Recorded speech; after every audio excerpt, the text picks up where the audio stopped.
कितनी देर से घंटी मार रहा हूँ, दरवाजा क्यों नहीं खोला? वो मैं किचन में। आइंदा से 1 घंटी, सिर्फ 1 घंटी बजाऊंगा। अगर दरवाजा नहीं खोला तो अभी बैग तो ठीक से पकड़। अरे आप खड़ी खड़ी मेरा मुंह क्या देख रही है? बैग रखो, जाकर पानी लेके आ मेरे लिए। चुप! दिमाग खराब करके रखती, काम की ना काज की। शालिनी, शालिनी! अरे ठीक से घर नहीं संभाल सकते क्या आप? अरे यार कितना टाइम हो गया, मुझे लगता है आज तो आधा मैच निकल गया होगा। देखिए भाई कितने रन बनाए। सुकून से मैच देखेंगे अभी। हाँ मारो मारो मारो मारो। शाबाश शाबाश शाबाश। एक और चौका। मारो मारो मेरे शेरों, शाबाश। खाना तैयार। आउट। मूड खराब कर दिया ना पूरा। थोड़ी देर सुकून से बैठ के मैच नहीं देख सकता? तुम आई और तुम्हारी मनोजत लगी बेचारा सेंचुरी पे था, 1 रन से आउट हो गया। किसी का भला होता नहीं देख सकते तुम?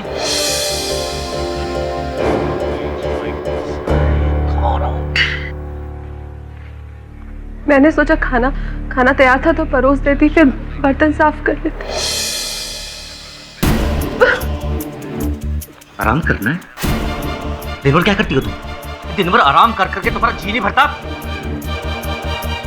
एक दिन आदमी घर पे जल्दी आ गया, थोड़ी देर सुकून से टीवी देख लिया तो तुम्हारे कलेजे में जलन बच गई। अरे तुम तो बैठी रहती हो यहाँ पर आराम से घर में। अरे तुमको क्या पता आदमी कितना काम करता है बाहर गधे की तरह, तब जाके 4 पैसे आते हैं। अब मेरा मुंह क्या देख रही हो? बताओ ना क्या बना है खाने में? आलू की सब्जी। आलू की?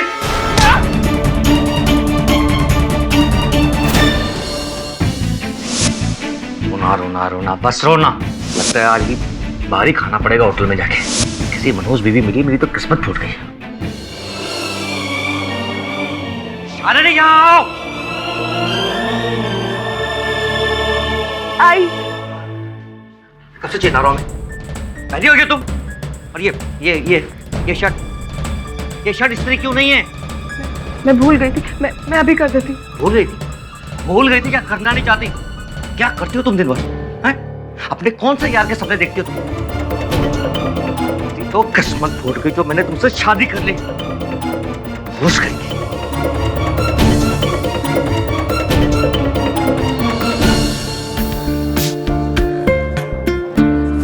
क्या तू मुझे धमकी दे रहा है? मुझे? अबे तू मेरा बाल भी बांका नहीं कर सकता। और सुन, होगा वही जो मैं चाहूंगा और तू वही करेगा जो मैं कहूंगा तुझे करने के लिए। तेरी जान मेरी मुट्ठी में है। मैंने मुट्ठी कस दी ना तो जान से जाएगा। बोलना नहीं इस बात को, समझा क्या? चला फोन रख। जी सर। आइस क्यों नहीं इसमें? इसमें आइस क्यों नहीं है? सर अभी लाया सर। अरे झक मारने के लिए खुला है, जब सर्विस नहीं दे सकते। ये लीजिए। सॉरी सर, आपने दूसरा बना।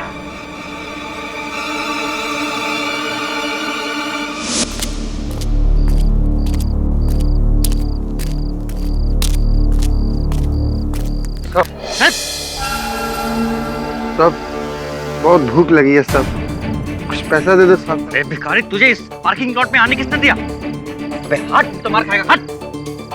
भिखारी कहां से चले आते हैं?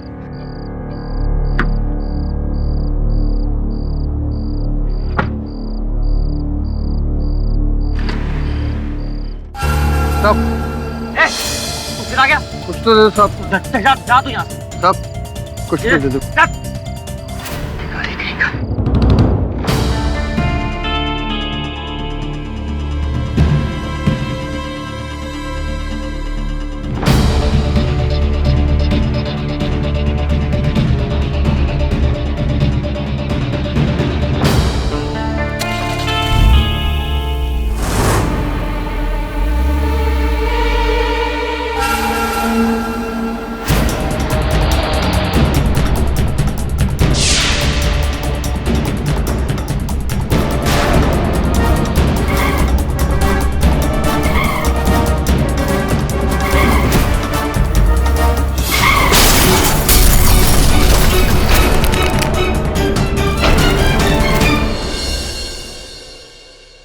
सर।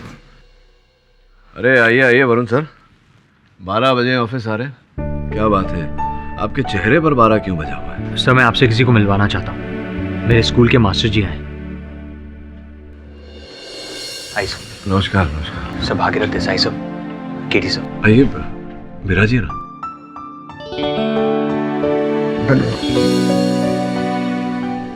बड़ा भाग्यशाली है वरुण कि इनके मास्टर जी अभी भी इनके साथ है। बरसों से मैं अपने मास्टर जी को खोजने का प्रयास कर रहा हूँ, पर दुर्भाग्यवश मिले नहीं। चाहे नहीं बेटा, रहने दो। मैं आपसे मदद मांगने आया हूँ। मास्टर जी कहिए ना, क्या कर सकता हूँ? एक्चुअली मास्टर जी गुजरात के जामरावल गांव से आए। इनकी बेटी शालिनी जी पर उनके पति हेमंत त्रिवेदी के खून का इल्जाम लगाया गया है।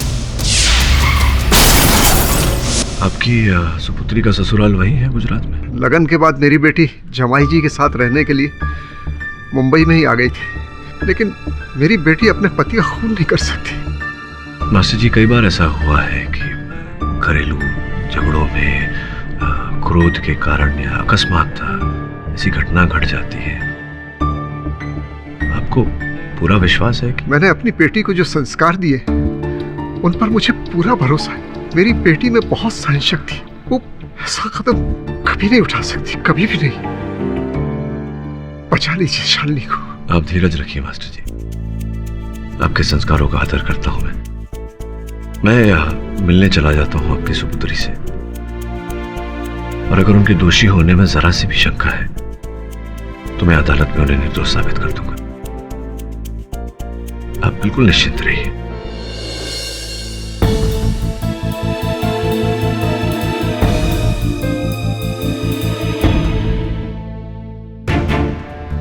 सोन के पति हेमांग जी की करतूत है। रोज मारना खाली देना उनका स्वभाव था। दाते तो शालिनी जी के धैर्य की।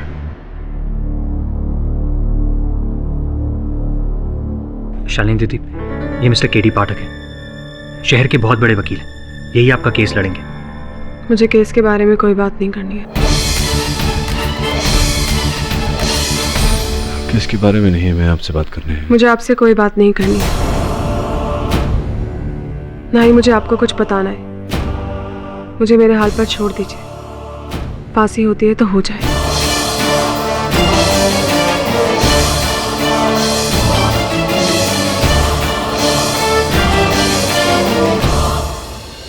सॉरी सर, इसलिए कह रहा था कि इनसे मिलने का कोई फायदा नहीं होगा।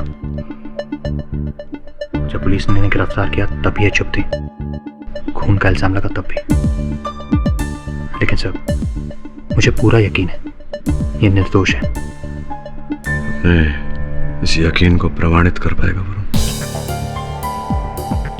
यकीन शब्द का प्रयोग सोच समझ कर करना चाहिए। मुझे लगता है इनकी चुप्पी के पीछे कोई बहुत बड़ा रहस्य है। योर ऑनर, वैसे देखा जाए तो ये केस ऊपर से बहुत ही सिंपल है। हेमांग त्रिवेदी जो मार्बल और टाइल वगैरह के डीलर थे, वो 23 मार्च की रात को हैप्पी डाइनिंग हॉल के पार्किंग लॉट से अपनी गाड़ी में बैठे और वहां से निकले। रास्ते में उनका एक्सीडेंट हुआ, गाड़ी भी जल गई और उनके साथ हेमांग, वहीं पर उनकी मौत हो गई। आसपास खड़े लोगों का कहना यह है कि उन्होंने अपनी कार का संतुलन खो दिया और उनका एक्सीडेंट हो गया, लेकिन बात कुछ और है योर ऑनर। एक्सीडेंट की वजह भी कुछ और है। हाँ, उस बात पर मैं बाद में रोशनी डालूंगा, लेकिन उससे पहले हेमांग का बैकग्राउंड जानना हमारे लिए बहुत जरूरी है, और इसके लिए मैं हेमांग की बहन कृपा परमार को कटघरे में बुलाना चाहूंगा। जय श्री कृष्ण बे।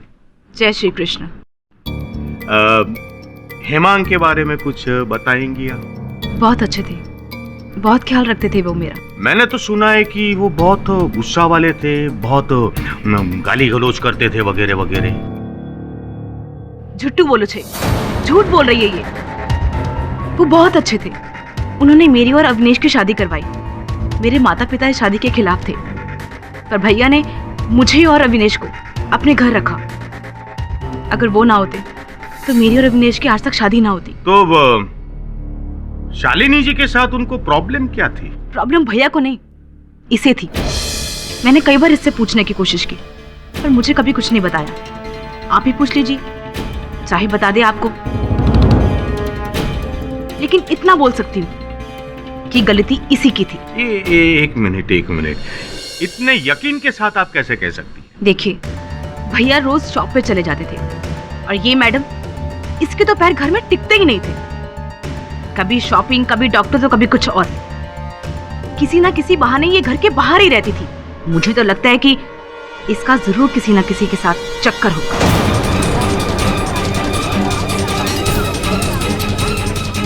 શું વાત કરો છો તમે? क्या बोल रही हैं आप? भैया ने मरने के 2 दिन पहले नई गाड़ी खरीदी थी। हम दोनों भाई बहन बहुत खुश थे, पर इसे तो हमारी खुशी में शामिल होना ही नहीं था। आई आधे घंटे बाद हाथ में सब्जी का थैला लिए हुए। भैया, आज मुझे ना आप पे बहुत गर्व है। आपने ये नई कार लेके ना अपना सपना पूरा कर दिया। बहुत खुश हूँ मैं आपके लिए। आप देखना, चुन चुन के चीजें लेके आई हूँ, सजाऊंगी इनको। दूर खड़ी रही मुंह फुलाए हुए। सब भी तो सिर्फ एक बहाना था। गई होगी अपने बॉयफ्रेंड के साथ जलसा करने के लिए। अरे रे रे, हे भगवान, आऊ करूँ हमने? हाँ? अच्छा, मुझे एक बात बताओ कि आपको यकीन है कि आपके भाई का खून इसी ने किया होगा? हाँ, तो इसी ने ही किया है। पूरे विश्वास के साथ मुझे पता है, और वो भी पूरी प्लानिंग के साथ।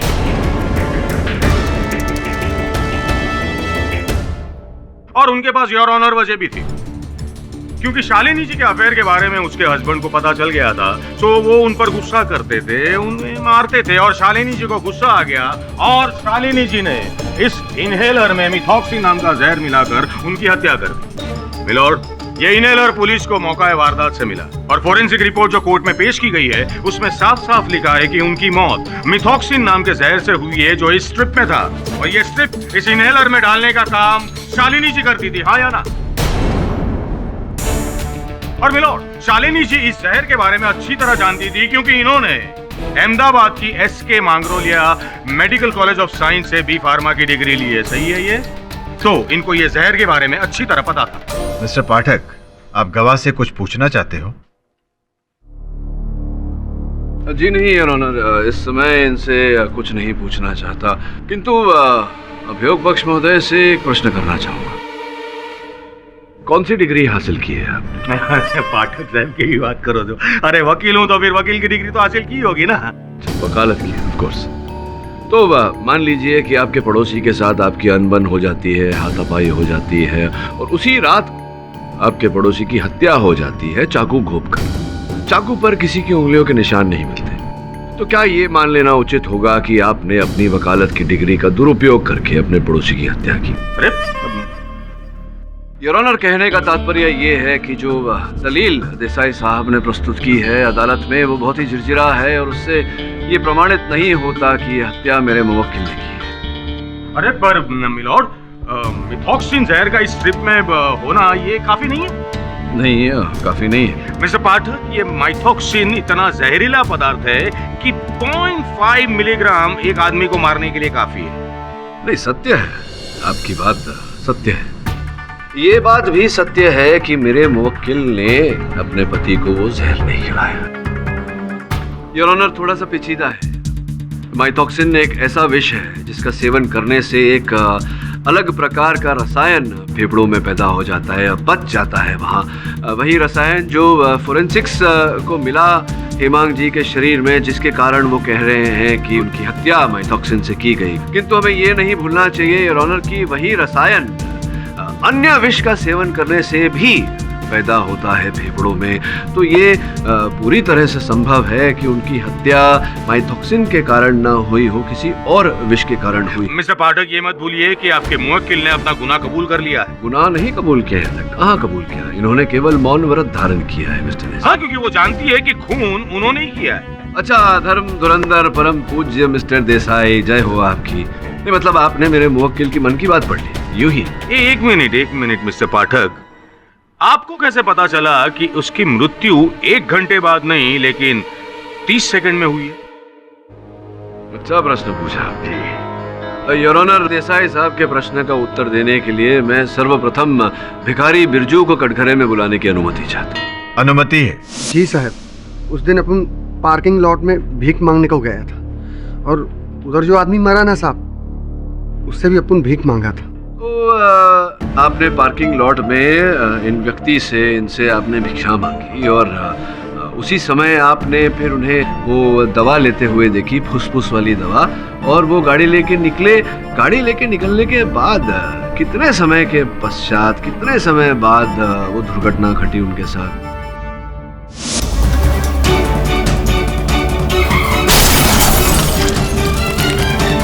साहब ऐसा कुछ तुरंत हुआ साहब। तुरंत मतलब गाड़ी लेके निकले और आपने वो धमाके की आवाज सुनी? हाँ हाँ 30 सेकंड के आसपास होगा। एक मिनट मिस्टर पाठक, तो फिर मुझे ये बताइए कि ये माइथॉक्सिन ये स्ट्रिप में आया कैसे? मिस्टर देसाई, अभी हेमांग जी की हत्या माइथॉक्सिन के कारण हुई या कुछ और?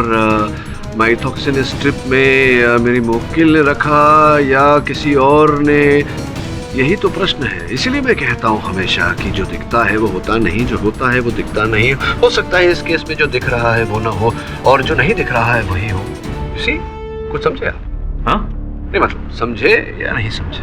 नहीं, वैसे आपकी बातों से दो बात समझ में आ गई मुझे। अच्छा, दो बातें सर? हाँ, दो बातें। एक पहली ये कि मिस्टर हेमांग की मृत्यु शायद इस माइथॉक्सिन की वजह से नहीं हुई है, और दूसरी बात ये कि कोई और भी है जो उसे मारना चाहता था। क्या बात है मिस्टर देसाई, क्या बात है। योर ऑनर, मैं समर्थन देता हूँ मिस्टर देसाई की दलील को। समर्थन देते हुए मैं माधव जी को कटघरे में बुलाने की अनुमति चाहता हूँ। अनुमति है। हेमांग जी प्राय आते थे आपके रेस्टोरेंट में? जी साहब, पिछले 1 साल से तो आते थे, हफ्ते में 1-2 बार। अच्छा, और जब आते थे तब उनका कोई निश्चित मनपसंद स्थान था बैठने का, या जहाँ स्थान मिल जाए वहीं बैठ जाते थे?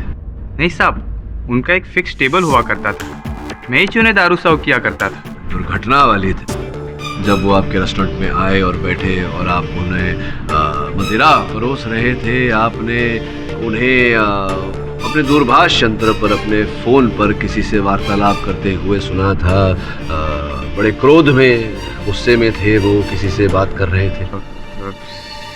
नहीं देखिए, केवल आपने नहीं, आपके अतिरिक्त कई लोगों ने वहाँ उन्हें देखा था क्रोध में बात करते हुए किसी के साथ। तो बेझिझक बताइए अदालत को, कैसा हुआ था या नहीं? हेमांग साहब किसी से फोन पर झगड़ा कर रहे थे। अच्छा। गुस्से में गाली भी दे रहे थे, यहाँ तक कि उन्होंने मारने की भी धमकी दी थी। तो जान से मार देने की धमकी भी दी थी? किसे धमकी दे रहे थे वो जान से मार देने की? आप उनको कैसे पता चलेगा साहब? अभी देखिए, मुझे पता चल चुका है।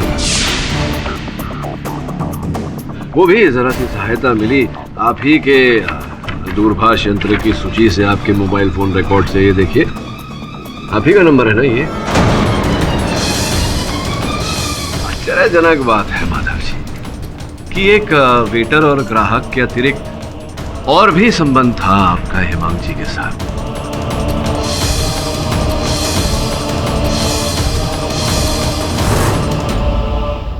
योर ऑनर, हेमांग जी और माधव जी एक ही नंबर पे एक ही व्यक्ति के साथ वार्तालाप करते थे। सोचने वाली बात यह है कि 1 वर्ष पूर्व से हेमांग जी इस नंबर पे वार्तालाप करते थे और कुछ 15 दिन पहले से ही माधव जी उस नंबर पे वार्तालाप करने लगे। जिस व्यक्ति का ये नंबर है your honour, mister Ranjan Prasad ji, वो इस समय यहाँ उपस्थित है। मैं अनुरोध करूंगा अदालत से कि उन्हें अदालत के अंदर बुलाया जाए। इजाजत है। रंजन जी, कृपया अदालत को बताएं कि अपने व्यवसाय के बारे में क्या करते हैं आप? जी, मैं एक बिल्डर हूँ, टार्स और ऑफिसेस बनाता हूँ। सुना है कि आप सरकार से सरकारी भवन बनाने का ठेका लेते हैं, क्या सही सुना है? जी। स्वर्गवासी हेमांग जी के साथ फोन पर वार्तालाप तो होती ही थी आपकी, उसके अतिरिक्त भी प्रत्यक्ष भी मिलना चलता था आपका। हाँ, तो जाहिर सी बात है, मैं एक बिल्डर, वो टाइल्स और मार्बल का डीलर, बिजनेस रिलेशन थे हमारे। तो बस ये कि जो व्यावसायिक संबंध आप कह रहे हैं केवल व्यावसायिक संबंध थे, मेरे पास कुछ और ही सूचना है।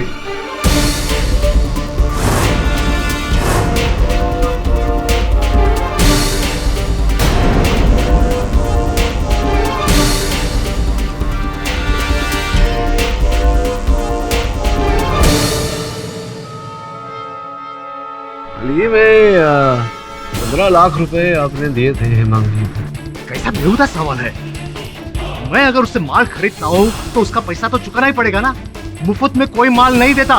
बिल्कुल बिल्कुल, nothing like a free lunch. लेकिन ये देखिए, माल तो केवल 5 लाख रुपए का रिसीव किया था आपने, उसके लिए 15 लाख रुपए आपने दिए। कहीं आपके आदमियों से भूल तो नहीं होगी माल गिनने में? Objection your honour. कोई कितने का माल कितने में बेचता है वो पर्सनल इशू है। ये मिस्टर हेमांग और रंजन जी की आपस की साठगांठ है। योर ऑनर, रंजन जी और हेमांग जी के बीच की साठगांठ में अदालत को विस्तार में वास्तविकता में हेमांग जी मार्बल और टाइल के व्यापारी थे ही नहीं, वो रंजन जी के मोहरे थे।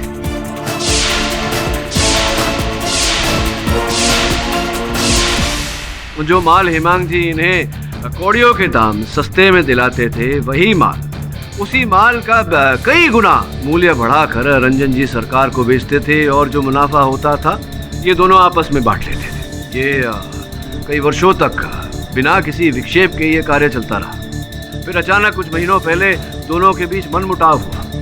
बात मारने मरने तक पहुंच गई।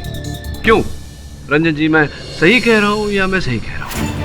जी ऐसी कोई बात नहीं थी। अब धंधे में ऐसे छोटे मोटे मनमुटाव तो होते ही रहते हैं। अब इसका मतलब ये नहीं कि हेमांग को मैंने मारा है। इसका मतलब ये थोड़ी है कि जान की धमकी दे दें किसी को। नहीं छोड़िए ना, छोड़िए।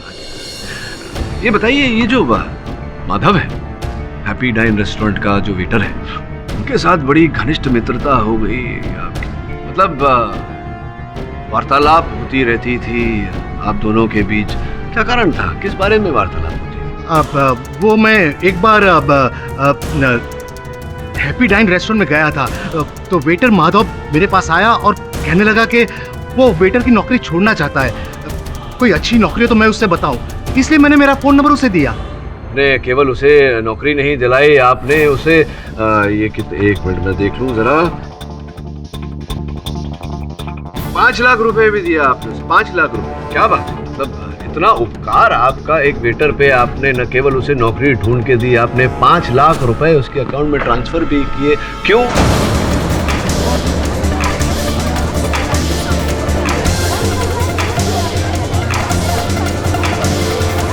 तो क्या ये मित्रता थी, आपकी दया भावना थी, या आप किसी विशेष कार्य के लिए उसे ये रुपए दे रहे थे, सुपारी के तौर पर किसी की हत्या करने के लिए? बोलिए ना।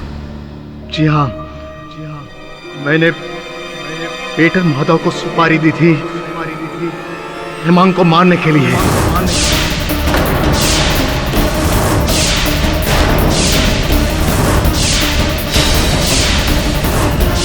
हेमांग ने मेरा जीना हराम कर दिया था।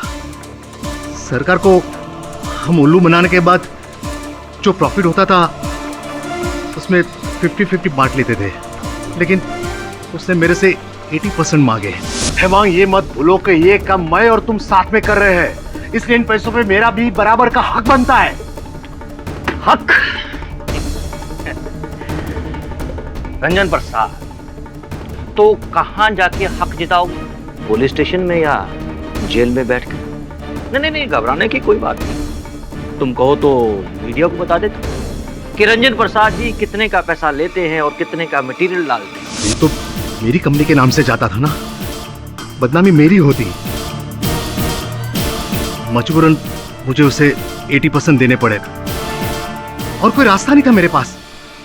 रास्ता मिलता ही आपने उसे रास्ते से हटा दिया।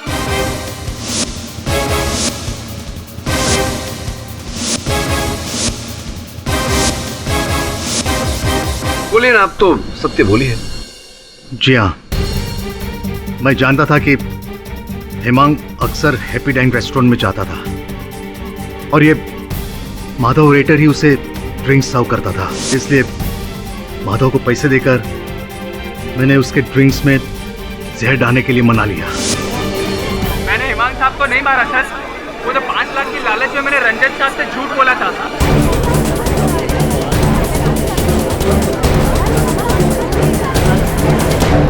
साहब, ये सच है कि मैंने हेमांग साहब के ग्लास में जहर मिलाया था, लेकिन उस ग्लास में से दारू पीने से पहले उन्होंने गुस्से में आकर वो ग्लास तोड़ दिया था साहब।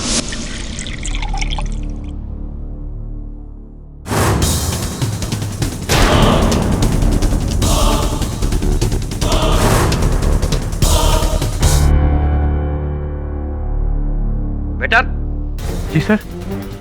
इसमें आइस क्यों नहीं है? अब सर अभी ला, ये लीजिए सर। सॉरी सर, आपने दूसरा बना था। माँ कसम, मैं सच कह रहा हूँ। वहाँ पे जितने भी लोग थे आप उनसे पूछ सकते हैं। अब मेरे मैनेजर साहब जिन्होंने मुझे डांटा था, आप उनसे भी पूछ लीजिए। मैं बेगुनाह हूँ साहब। मिलॉर्ड, माधव ने तो अपनी बेगुनाही साबित कर ली, लेकिन बचाव पक्ष अभी तक अपनी मुवक्किल को बेगुनाह साबित नहीं कर पाया। योर ऑनर, अभियोग पक्ष भी अभी तक ये प्रमाणित नहीं कर पाई है कि मेरी मुवक्किल दोषी है। सिर्फ डिफेंस ही नहीं, प्रोसिक्यूशन भी कोई ठोस सबूत या गवाह पेश नहीं कर पाई जिससे यह अदालत किसी नतीजे पर पहुंचे। यह अदालत दोनों पक्ष को पुख्ता सबूत और गवाह पेश करने की हिदायत देती है। तब तक के लिए यह अदालत स्थगित की जाती है। The court is adjourn. बोले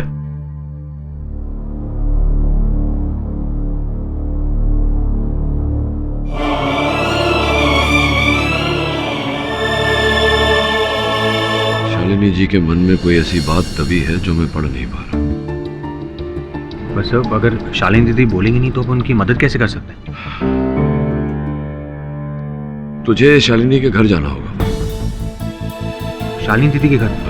पर वो क्यों? क्योंकि वो हेमांग का भी घर था। लेकिन हाँ सर, लेकिन मुझे वहां ढूंढना क्या होगा? सर मुझे सवाल ही नहीं पता और आप मुझे जवाब ढूंढ कर लाने को कह रहे हैं। कभी कभी उल्टा भी सोचना चाहिए। तू वहां से मुझे उत्तर ला कर दे, मैं उन उत्तरों को उनके तद अनुप्रिय सवालों के साथ जोड़ूंगा, प्रश्नों के साथ जोड़ूंगा। समझिए? Hi sir. क्या ले आए? सर कौन सी चीज इंपॉर्टेंट है कौन सी नहीं, कुछ समझ में नहीं आ रहा था, इसलिए सब कुछ ले आया। हत्या किसने की, कैसे की गई और क्यों की गई? अगर इन वस्तुओं में से एक भी प्रश्न का उत्तर मिल गया तो इस केस की अगली कड़ी तक पहुंच जाएंगे। सर ये देखिए, हेमांग जी और उनकी नई गाड़ी। वैसे पति की नई गाड़ी खरीदने पर शालिनी जी के मुख पर इतनी प्रसन्नता नहीं दिख रही। इतना मार खाने के बाद कोई कैसे खुश रह सकता है सर? बेचारी शालिनी दीदी। ये क्या है? कृपा गाड़ी में एयर फ्रेशनर लगा रही है, इनके मुख पे अधिक प्रसन्नता दिख रही है।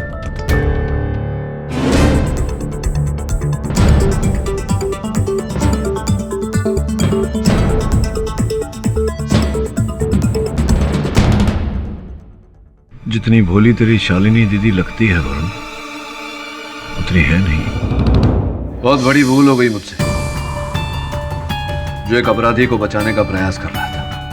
आप समझ गई होंगी मैं क्या कहना चाहता हूं।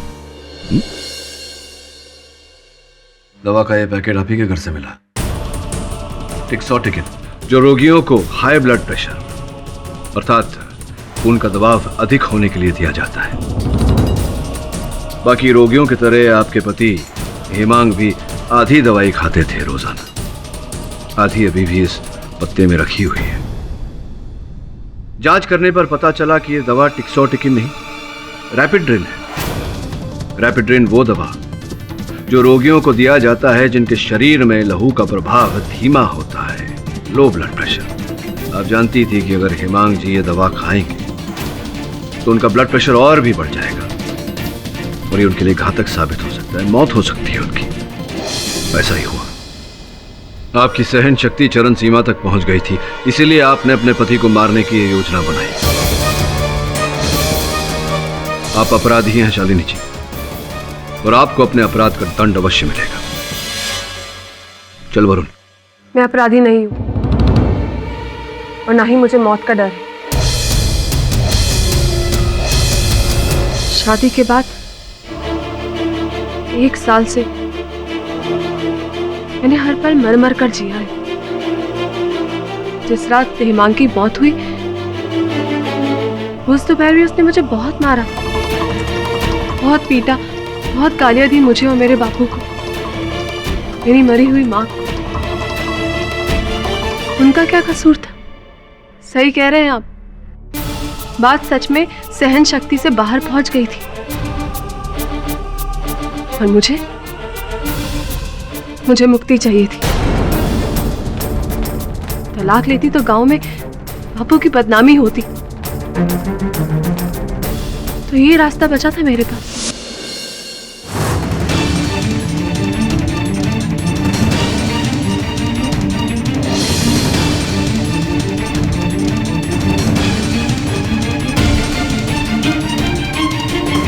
अब तुम फिर कभी मुझे जानवरों की तरह नहीं मारोगे। ये गोली तुम्हारे अंदर के राक्षस का इलाज करेगी। 1 साल सा है तुम्हें, 1 रात और सही। क्या फायदा ऐसी पत्नी का जब घर में खाना भी ना मिले। अरे अब मेरा इनहेलर कहाँ रह गया? अरे आओ पनवती, मेरा इनहेलर लेके आओ। पता चला इसके चक्कर में होटल भी बंद हो गई, खाने को ना मिला कुछ। जल्दी आओ ना। अब दवाई है ना इसमें?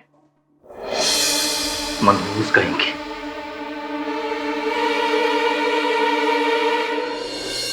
एक्सीडेंट की खबर मिलने के बाद मैं फौरन हॉस्पिटल पहुंची। इससे पहले कुछ समझ पाती, पुलिस ने मुझे गिरफ्तार कर लिया था और मैंने अपने आप को अपने नसीब के हवाले कर दी। आप झूठ बोल रही हैं। आपने पूरी गोली बदल दी थी। घर से निकलने से पहले हिमांग जी ने आधी गोली खाई और आधी गोली पैकेट में रख दी। मैंने आधी गोली ही रखी थी। सच बोल रही हैं ये। अगर पूरी गोली रखनी होती तो पत्ते के पीछे का फॉइल तोड़ना होता, लेकिन ये टूटा हुआ नहीं है, आधी गोली रखी थी इन्होंने। मैं मानती हूँ मैंने हिमांग को मारने का प्लान बनाया था, लेकिन उसकी मौत मेरे प्लान से नहीं हुई है। वो गोली अभी भी इस पैकेट में मौजूद है। हत्या की योजना बनाना दंडनीय है और हत्या के बारे में सोचना पाप है। इसीलिए तो मैं अब तक चुप थी। हाँ, पहले से ही लग रहा था कि आपकी इस चुप्पी के पीछे कोई कारण अवश्य है। सही था मैं। योर ऑनर, इस सुनवाई के प्रारंभ में मैं एक बात स्पष्ट कर देना चाहता हूं। मेरी मुवक्किल शालिनी जी ने अपने पति को मारने का षड्यंत्र रचा था।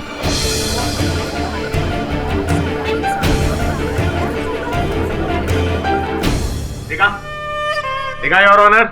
हाँ, मैं तो कीधु तू तो हरी ज्ञान है केडी बापू। देसाई साहब, मैंने केवल इतना कहा है कि शालिनी जी ने अपने पति को मारने की योजना बनाई थी। ये नहीं कहा कि इन्होंने अपने पति की हत्या की है।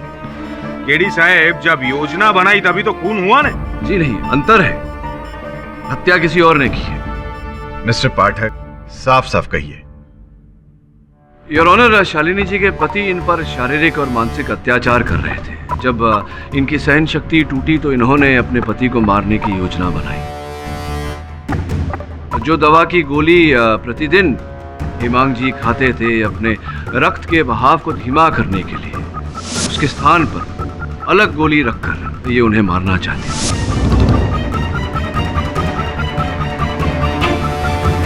लेकिन वास्तविकता ये है योर ऑनर कि उस गोली के कारण उनके पति की मृत्यु नहीं हुई। पापी हत्यारन, तू मेरे भाई को मारना चाहती थी। तुझे तो जल्दी आग में धकेल देना चाहिए। ऑर्डर ऑर्डर, बैठ जाइए आप। योर ऑनर, शालिनी जी निर्दोष हैं ये साबित करने के लिए, प्रमाणित करने के लिए मेरे पास साक्षी भी हैं और साक्ष्य भी। मिस्टर पाठक, आप जानते हो खूनी कौन है? जी योर ऑनर, मैं भी जानता हूं और शालिनी जी भी जानती हैं।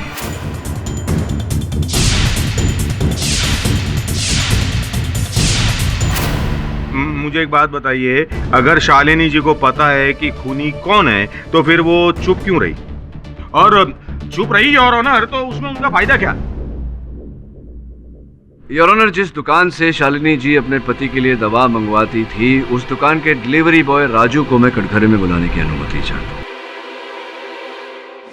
राजू भाई, जिस दुकान से शालिनी जी दवा मंगवाती थी, आप उसी दुकान में काम करते हैं? जी सर। तो जब जब शालिनी जी दवा मंगवाती थी, आप ही दवा पहुंचाने जाते थे इनके घर? जी शायद सर, एक्चुअली बहुत जगह मैं डिलीवरी देने जाता हूँ तो ठीक से मुझे याद नहीं। ये याद है कि जिस दिन घटना हुई उस दिन जब वो इनहेलर की पट्टी मंगवाई थी शालिनी जी ने, आप गए थे या नहीं, याद होगा आपको? सर मैंने अभी आपसे कहा मुझे ठीक से कुछ याद नहीं है। ये तो अवश्य याद होगा कि आप किस प्रांत के वतनी हैं।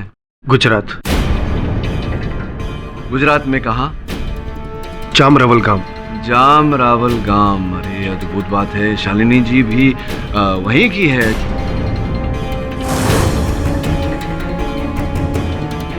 कहीं ऐसा तो नहीं कि कौन से महाविद्यालय में शिक्षा प्राप्त की आपने?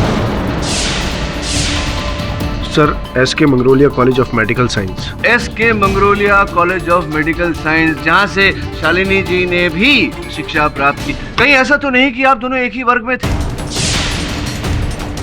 कहीं ऐसा तो नहीं राजू भाई कि आपने 2 साल पश्चात ही पढ़ाई छोड़ दी हो और उसी महाविद्यालय से शालिनी जी ने अपनी डिग्री प्राप्त की हो? क्या सत्य है? आप कहना क्या चाहते हो मिस्टर पाठक? अदालत को ये बताना चाहता हूँ योर ऑनर कि राजू जी और शालिनी जी एक ही प्रांत के हैं। दोनों एक ही विद्यालय में एक साथ पढ़ते थे, एक ही वर्ग में। दोनों के बीच में प्रेम प्रकरण चल रहा था, किंतु शालिनी जी के परिवार को यह संबंध स्वीकार नहीं था।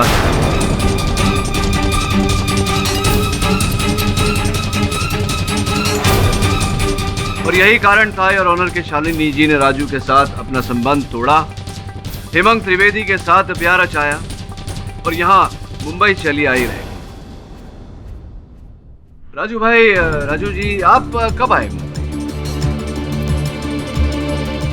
सर, लगभग 3 महीने पहले। 3 महीने पहले? मतलब मुंबई आते ही आपने उसी क्षेत्र में नौकरी ढूंढ ली, काम ढूंढ लिया जहाँ शालिनी जी रह रही? जी सर। अरे कैसी औरत है तू? अपने यार के साथ मिलकर तूने मेरे महला को मार डाला। छी! Order order, silence please. नहीं जज साहब, मैंने हेमांग को नहीं मारा और ना ही मेरा राजू के साथ कोई रिश्ता है।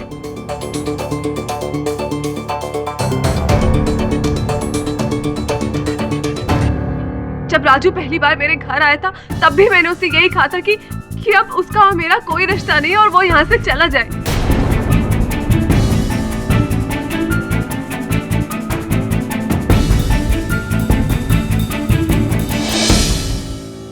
सही कह रही हैं शालिनी जी सर। इन्होंने आपको कहा कि आप इनसे दूर रहें, पर आप माने नहीं बात को। जिस दिन शालिनी जी ने आपकी दवा की दुकान से वो पट्टी मंगवाई थी, आपने ऐसी पट्टी बनवाई जिसमें मिथॉक्सिन जहर मिला हुआ था और वही पट्टी आपने जाके इन्हें दी ताकि इनकी पति की मृत्यु हो जाए। सर, शालिनी की हालत मुझसे देखी नहीं गई। मुझे हेमांग पर गुस्सा आ रहा था सर। शालिनी की हालत मुझसे देखी नहीं गई। मुझे हेमांग पर गुस्सा आ रहा था सर।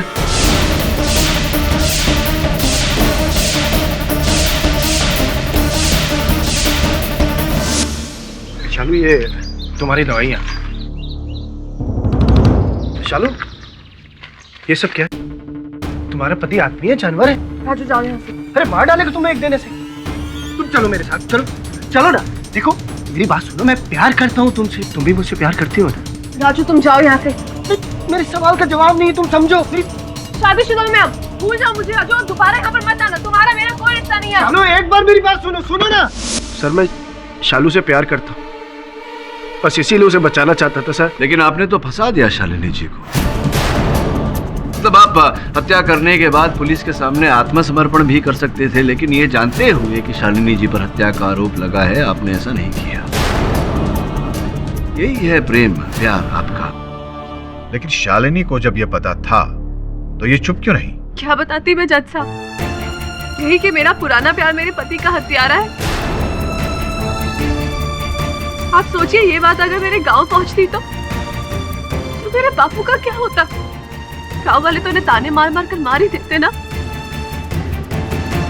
मर जाते मेरे बापू।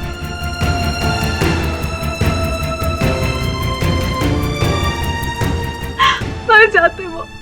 सर, मुझसे गलती हुई है, मैं मानता हूँ। योर ऑनर, राजू अदालत में अपनी भूल मान चुका है और मैं राजू की बात से सहमत हूं कि यह हत्या उसने नहीं की, क्योंकि हेमांग जी की मृत्यु मिथॉक्सिन विष के कारण नहीं हुई है। ये शुवलिया, तो फिर किसकी वजह से हुई है? किसने मारा है उन्हें? मिलोड, ये एक मर्डर का केस है और मिस्टर केडी अपनी मुवक्किल को बचाने के लिए मनगढ़ंत कहानी बना रहे हैं। आपके पास शालिनी के खिलाफ कोई सबूत या गवाह है?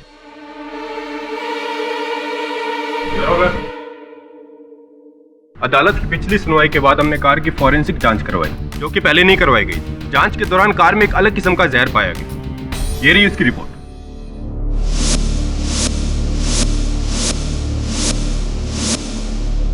जैसा कि मैंने पिछली सुनवाई में स्पष्ट किया था योर ऑनर कि हेमांग त्रिवेदी जी की मृत्यु मिथॉक्सिन जहर के कारण नहीं योर ऑनर, बेस्टोसाइड नामक जहर के कारण हुई है। वो जहर जो केवल 30 सेकंड में अपना काम कर जाती है।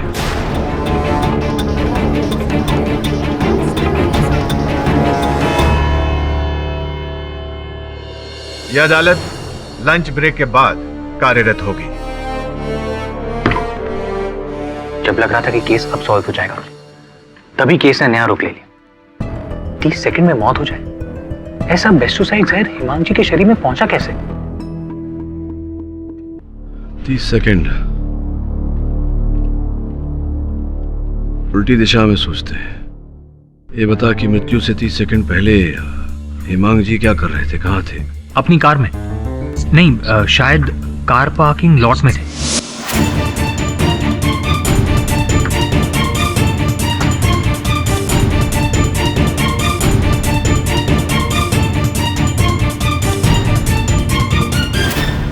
गाड़ी स्टार्ट की, निकल गए तो और भी कुछ किया होगा, कांच ऊपर किए होंगे, एसी चलाया होगा, इत्यादि इत्यादि इत्यादि। Right sir. जो तस्वीरें ली थी हेमांग जी ने अपने कैमरा पे, ये थी जो हेमांग जी के कैमरा से ली गई थी? जी हाँ सर।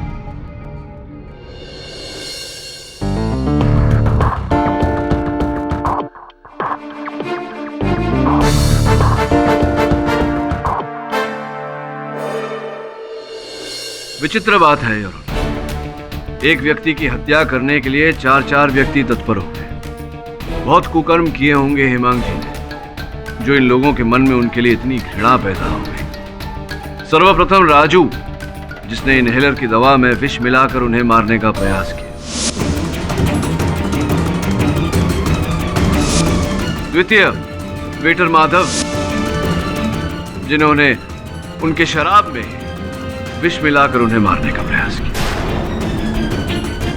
तीसरी उनकी अपनी पत्नी शालिनी।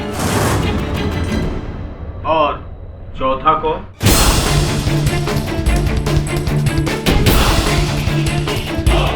और चौथा को? चौथा नहीं देसाई साहब, चौथी वो योर ऑनर जिसने बड़ी चतुरता से हेमांग जी को मारने का षड्यंत्र रचा और सफल भी हुई। उनकी अपनी बहन कृपा परमार।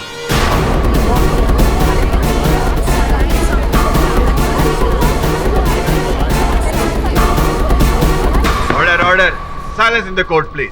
मुझे क्यों? मैंने क्या किया है? ये बताइए कृपा जी कि आपके भाई साहब ने जब नई गाड़ी खरीदी, आप बधाई देने गई थी? हाँ तो यूं ही गई थी खाली हाथ, या भेंट इत्यादि उपहार इत्यादि लेकर गई थी?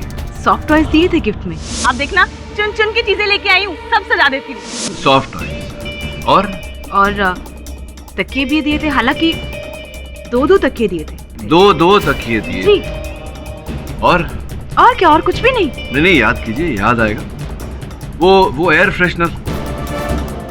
हाँ, वो आपके भाई साहब नई गाड़ी खरीदने की खुशी में उस दिन चित्र खींच रहे थे सबका। जी दिया था। और एक चित्र में आप वो एयर फ्रेशनर गाड़ी की एसी में लगाती हुई दिखाई दी। तो वो एयर फ्रेशनर आपने उसी दुकान से खरीदी थी जहां से बाकी वो सॉफ्ट टॉय, तकिए इत्यादि वहीं से लिया था? जी।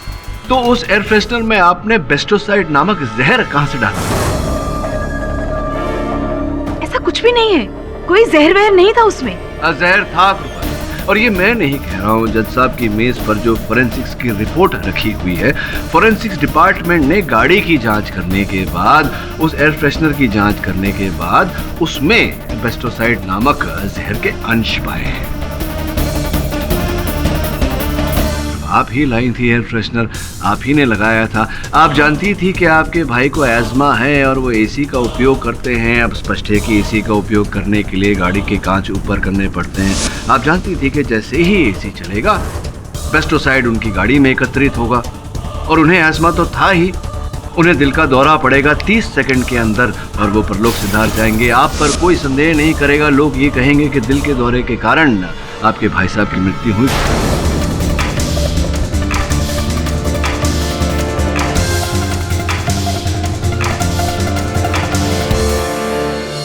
किंतु आप भूल गई कि दुर्घटना के बाद मृत शरीर का पोस्टमार्टम किया जाता है और जहर पाया जाएगा उनके मृत शरीर में, जिसके कारण हम सब यहाँ अदालत में एकत्रित हुए हैं। बड़ी चतुराई से आपने ये षड्यंत्र रचा, सफल भी हुए।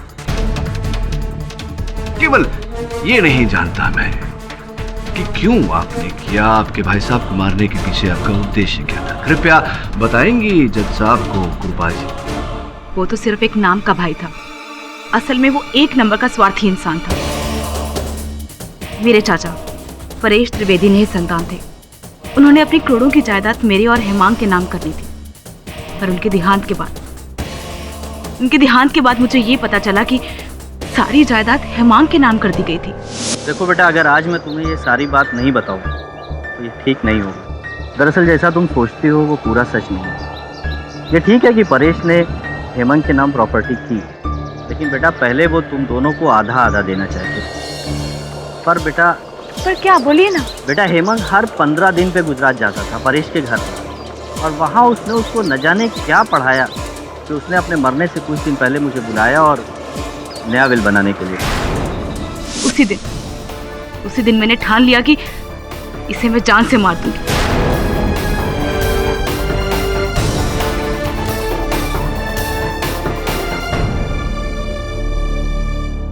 The defence press. यह अदालत कृपा परमार को हेमांग त्रिवेदी की हत्या में दोषी पाते हुए उम्र कैद की सजा सुनाती है। राजू, रंजन और माधव को हत्या की साजिश रचने के लिए 5 साल कारावास में रखने का हुक्म देती है और शालिनी त्रिवेदी ने अपना गुनाह कबूल कर लिया है, इसलिए उन्हें 2 साल की कैद सुनाती है। The case is closed.